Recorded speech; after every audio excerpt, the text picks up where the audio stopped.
পশ্চিমবঙ্গের মানুষ বর্তমান সরকারকে বিসর্জন দেবার জন্য প্রস্তুত।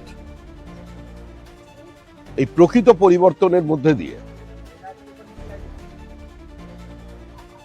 ফল ঘোষণার ৪২ দিন পর থেকেই বিজেপির যে ঘোষিত সিদ্ধান্ত আছে, আমরা মানুষের সামনে যা বলেছি, সরকারি কর্মচারীদের সপ্তম পে কমিশনের হিসাবে ডিএ পাওয়ার জন্য যে প্রক্রিয়া সেটা শুরু হয়ে যাবে। মহিলাদের জন্য কেন্দ্রীয় সরকারের নির্দিষ্ট যে তহবিল রাখা আছে সেটা ডিস্ট্রিবিউশন শুরু। অন্নপূর্ণা লক্ষ্মী ভান্ডারের মধ্যে দিয়ে ৩,০০০ টাকা করে প্রতি মাসে আমাদের দেওয়ার যে কমিটমেন্ট সেটা থাকবে। পশ্চিমবঙ্গের মানুষ এবং পশ্চিমবঙ্গের আপামর জনসাধারণ যারা পরিস্থিতির বাধ্যবাধকতায় আজকে গিয়ে পরিযায়ী শ্রমিক হয়ে গেছেন, অন্তত তারা আগামী ১ বছরের মধ্যে পশ্চিমবঙ্গে নতুন কর্মসংস্থানের সুযোগ তৈরি হবে, তারা আসবেন। এবং আমাদের যে লক্ষ্য, পশ্চিমবঙ্গে ভারী শিল্পের জন্য বিনিয়োগ,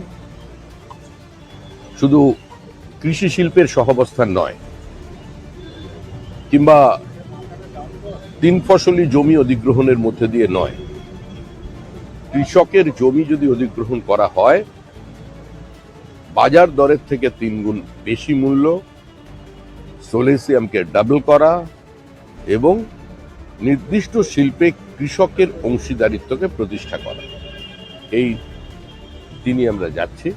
মেধার মর্যাদা দিয়ে নিয়োগ শুরু হবে। এই সরকারের প্রাতিষ্ঠানিক দুর্নীতির কারণে যারা বঞ্চিত হয়েছেন চাকরি প্রার্থীরা, তাদের ৫ বছরের জন্য যে বয়সের রিল্যাক্সেশন সেটা থাকবে। এবং পশ্চিমবঙ্গের প্রকৃতির বিরুদ্ধে যে যুদ্ধ ঘোষণা করেছিল তৃণমূল কংগ্রেস, মানুষের জল, জঙ্গল, জমি কেড়ে নেওয়ার যে অবস্থা তৈরি হয়েছিল, সেটাকে যে কোনো মূল্যে সরকারে আসার সঙ্গে সঙ্গেই সেটা বন্ধ হবে। এবং একই সঙ্গে যাদের পাট্টা কেড়ে নেওয়া হয়েছে তাদের দিকে সরকার নজর রাখবে। আইন শৃঙ্খলার সার্বিক পরিবর্তনের মধ্যে দিয়ে আইনের শাসন প্রতিষ্ঠা করে পশ্চিমবঙ্গের মাটিতে আমরা একটা জিনিস প্রতিষ্ঠিত করতে চাই, যে নতুন সরকার আসছে সেটা যেন সর্বস্পর্শী এবং সর্বব্যাপী হয়। এবং সেই হিসেবেই আমরা আমাদের সংকল্পপত্র তৈরি করছি, সারা পশ্চিমবঙ্গের সর্বত্র মানুষদের সঙ্গে নিয়ে। এবং সর্বোপরি যে বিভাজনের রাজনীতি এ রাজ্যে তৈরি হয়েছে, ঘৃণার রাজনীতি তৈরি হয়েছে, হানাহানির রাজনীতি তৈরি হয়েছে, প্রকাশ্যে দাঙ্গা প্ররোচনা দেওয়ার যে রাজনীতি তৈরি হয়েছে, এগুলো বন্ধ করা হবে। যারা এগুলো করবেন, এ ধরনের ঘৃণা ছড়াবার চেষ্টা করবেন, র্যাডিক্যালাইজেশনের চেষ্টা করবেন, তাদের অবিলম্বে গ্রেফতার করা হবে।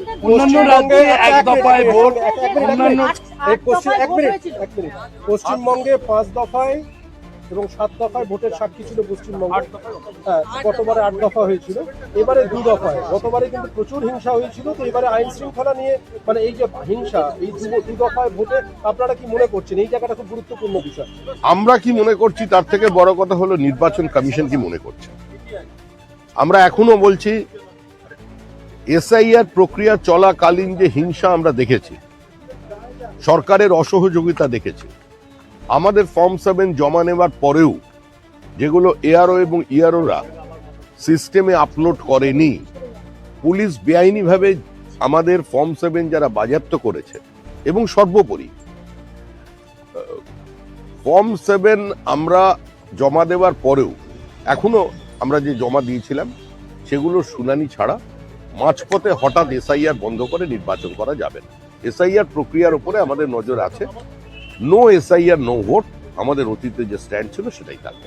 প্রথম দফায় উত্তরবঙ্গের যে আসনগুলি সেগুলিতে ভোট হওয়ার কথা, এবং দ্বিতীয় দফায় তুলনামূলক দক্ষিণবঙ্গে প্রথমটা ১৫২, দ্বিতীয়টা ১৪২ কেন্দ্রের ভোট। এই যে বিভাজন, এটা ঠিকঠাক? 2 দফায় এটা তো বিভাজনের রাজনীতি নয়, পশ্চিমবঙ্গে এখন সবকিছুতেই বিভাজন চলছে। এক দফায় ভোট হলে কিছু মানুষ আরো খুশি হতেন, 2 দফায় করেছেন, আমরা স্বাগত জানাচ্ছি।